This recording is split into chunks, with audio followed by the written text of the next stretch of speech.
maintenant à Bruxelles. C'est l'une des capitales européennes de l'Art Nouveau, vous connaissez peut-être, et qui lance cette année la 8e édition de sa biennale Art Nouveau, Art Déco. Si vous habitez la région, déplacez-vous, parce que tous les week-ends du mois d'octobre, des propriétaires vont ouvrir au public, à vous, les portes de leur maison. Et c'est un rendez-vous incontournable pour les amateurs de ces styles architecturaux. Et Isabelle Bouloc, qui habite dans le coin d'ailleurs, va vous faire découvrir deux d'entre elles. En 1903, l'architecte Victor Horta, le maître de l'Art Nouveau en Belgique, réalise cet hôtel particulier de 1000 mètres carrés à Bruxelles pour son ami, l'avocat et politicien Max Halley.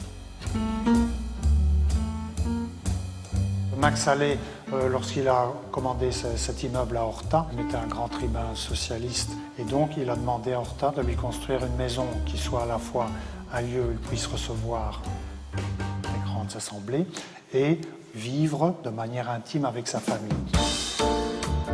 Les endroits ici où nous nous trouvons font partie d'un dispositif de réception qui commence en bas, dans le hall d'entrée, puis le premier palier qui est agrandi par les trois absides qui forment cet extraordinaire jardin d'hiver d'avant-garde, qui se poursuit dans l'escalier, qui est très très large, qui est construit comme un escalier d'opéra quasiment pour se mettre en scène, pour être vu.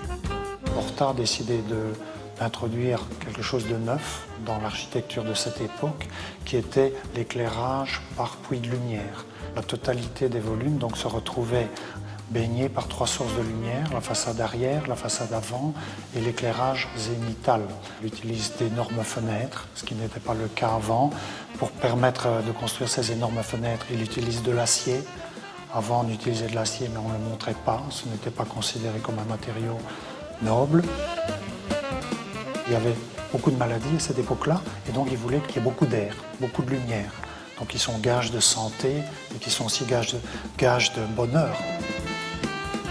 J'ai la chance d'habiter cette maison et ce que j'aime ici, c'est les espaces, la lumière, l'amour qu'Horta avait pour les détails et que je continue à découvrir malgré les 7-8 ans que j'habite dedans.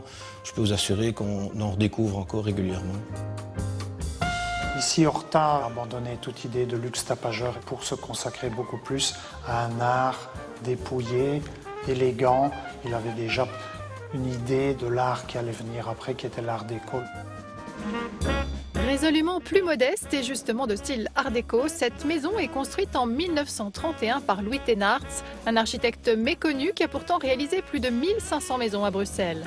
Cette maison, en fait, est vraiment typiquement art déco, par ses matériaux. Donc la façade est en béton, toute la structure est en béton. Au sol, il y a du carrelage, ce qui était vraiment typique de l'architecture art déco.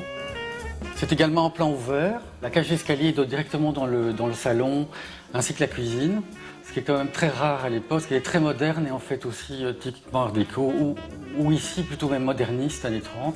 C'est vraiment un coup de foudre. J'ai beaucoup aimé l'approche de l'architecte, c'est-à-dire avec un tout petit terrain, il a réussi à faire une architecture vraiment très agréable à vivre. Il y a 2 ans, ce sont 30 000 visiteurs qui sont venus découvrir ces magnifiques intérieurs lors de la Biennale. Mais à Bruxelles, c'est toute l'année que l'on peut admirer de magnifiques façades Art Nouveau et Art Déco dans toute la ville. Alors ça marche tous les week-ends du mois d'octobre, comme elle vient de vous l'indiquer. Une revue de presse, c'est maintenant avec